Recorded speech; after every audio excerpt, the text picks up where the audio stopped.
بسم اللہ الرحمن الرحیم۔ عبداللہ بن مبارک رحمۃ اللہ علیہ ایک بہت بڑے عالم دین اور ایک بہت بڑے بزرگ گزرے ہیں۔ ان کو اللہ رب العزت نے یہ جو اتنا بڑا مقام عطا کیا تھا،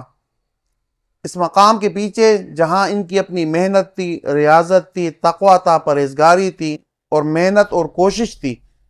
وہاں اس کے ساتھ ساتھ ان کے والد صاحب کا تقویٰ بھی اس کے ساتھ شامل تھا۔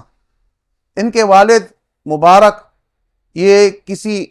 آدمی کے غلام تھے، اور ان کے جو مالک تھے اس مالک کا ایک انار کا باغ تھا۔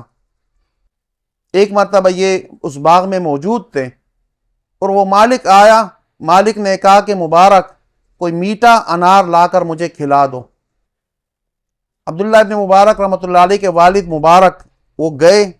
انار لے کر آئے، اور جب انار اس اپنے مالک کو دیا، مالک نے جیسے اس انار کو چھکا وہ بہت ہی زیادہ کھٹا محسوس ہوا، اور اس نے اس کے اوپر ناگواری کا اظہار کیا، اور مبارک سے کہا کہ میں نے آپ کو میٹھا انار لانے کے لیے کہا تھا اور آپ یہ کھٹا انار لے کے آ گئے، جاؤ کوئی اور انار لے کے آؤ۔ مبارک گئے اور ایک دوسرے درخت سے ایک اور انار توڑ کر لائے اور لا کر مالک کو دیا۔ مالک نے جب اس کو چھکا تو وہ اسی طرح کھٹا تھا جیسے پہلے والا انار تھا۔ وہ اس کے اوپر اور زیادہ ناراض ہوئے اور کہنے لگے کہ میں نے آپ سے کہا تھا کہ کوئی میٹھا انار لے کے آؤ، پھر کھٹا انار لے کے آ گئے۔ تیسری مرتبہ ان کو بھیجا، اور یہ تیسری مرتبہ جب انار لینے کے لیے گئے اور انار لے کر آئے اور مالک نے اس تیسرے انار کو چھکا تو وہ بھی اسی طرح کھٹا ہی نکلا۔ اس پر ان کے مالک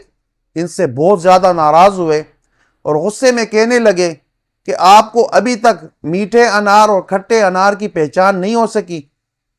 میں بار بار میٹھا انار مانگ رہا ہوں اور آپ کھٹا انار اٹھا کے لے کے آ رہے ہیں۔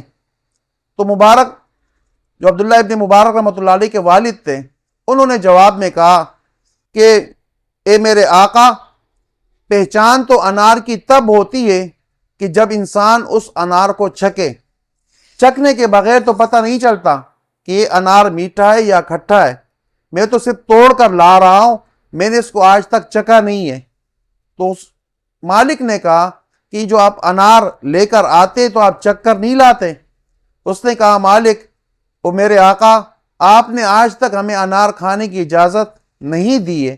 تو ہم بغیر چکھے ہوئے انار لا کر آپ کو دے رہے ہیں، جس پہ آپ ناراضگی کا اظہار کر رہے ہیں۔ آپ نے کھانے کی اجازت نہیں دی ہے، تو اس انار کا کھانا یا اس انار کا چکھنا ہمارے لیے کہاں سے جائز ہو سکتا ہے؟ اس بات سے، مبارک کی اس بات سے ان کے آقا اتنے متاثر ہوئے اور بہت ہی زیادہ خوش بھی ہوئے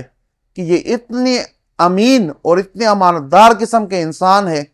کہ انار موجود ہونے کے باوجود بھی اور تنہائی کے باوجود بھی یہ کسی انار کو کھانے کی دور کی بات ہے، چکھنے کے لیے بھی تیار نہیں ہے۔ اس مالک نے اپنی بیٹی کا نکاح مبارک سے کرایا، اور اس شادی کے نتیجے میں اللہ رب العزت نے مبارک کو عبداللہ بن مبارک رحمۃ اللہ علیہ جیسے فقید المثال قسم کے عالم اور ایک بہت بڑے صوفی اور بزرگ بیٹا عطا کیا۔ تو ہمیں بھی چاہیے کہ ہم حلال اور حرام کی تمیز کریں، تاکہ اولاد جو پیدا ہوتی ہے ان کی تربیت بھی اسی سے ہوتی ہے۔ جو انسان جو رزق کھاتا ہے، ظاہر بات ہے اس کا اثر انسان کے جسم میں بھی ہوتا ہے، اور وہ حرام مال کا اثر انسان کے اولاد کے اندر بھی پھر سرایت کر جاتا ہے۔ اللہ تعالیٰ سے دعا ہے کہ اللہ رب العزت ہمیں رزق حلال کمانے کی توفیق عطا فرمائے اور رزق حرام سے ہم سب کو بچنے کی توفیق عطا فرمائے۔ وما علینا الا البلاغ المبین۔